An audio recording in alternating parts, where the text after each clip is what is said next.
बुढ़ी बाबा भैया आ गए हम लोग। यही काजल निवास है, यही जो काजल के बियाह भइल बा। गेट खोलवाओ, रंग लगाओ।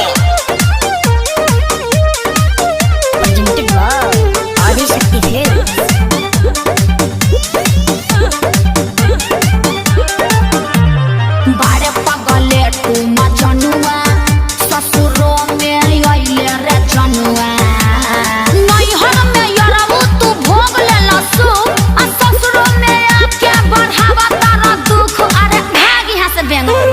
बारे पगले तू मजनुआ ससुरो में आइले रे जनुआ गाड़ी दे दम तो के छातल छातल।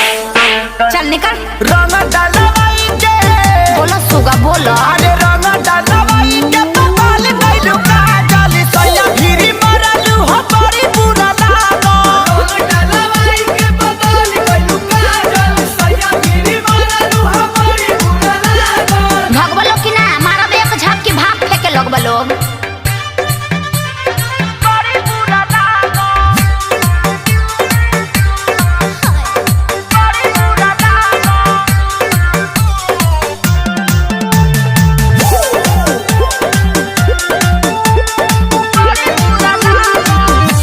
नैहर में संगे हमारा बोका बोका खेलल कही के कोको कोला पीछू कारी है ने रे लाला। और होली में चौपन रंगावले रहलु हो क्या साथी बाती रंगावली बुकिरिया खइले रहू हो काथी क्रिया चोली के ओ घड़ी रही नहीं दांतल दांतल। अरे जोन रे मटी लगना। रंग डालवाई के बोल बेबी बोल। अरे रंग डालवाई के पकाल गइलु काजल सैया भिरी मरलु हो बड़ी बुरा लागो। रंग डालवाई के पकाल गइलु काजल सैया भिरी मरलु हो बड़ी बुरा लागो।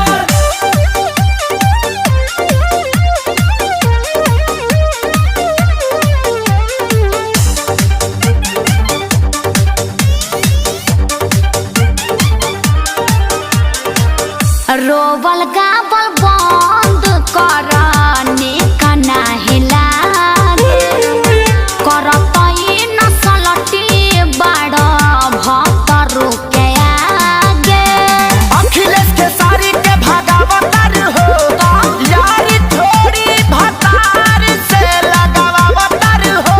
हम तो सेनुर डलले उ तो लगैब तू आ पाइन तू पेन्ही अइल फाटल फाटल। मोहतरमा ये पैसन है हमरो के मारती बनरी। अब पीएम हो क्या भाग। अरे रंग डालवाई के खाली बोलोगे बे। अरे रंग डालवाई के पकाल गइलु काजल सैया भिरी मरलु हो बड़ी बुरा लागो। रंग डालवाई के पकाल अरे बाबा आ भाई आ बाबा रे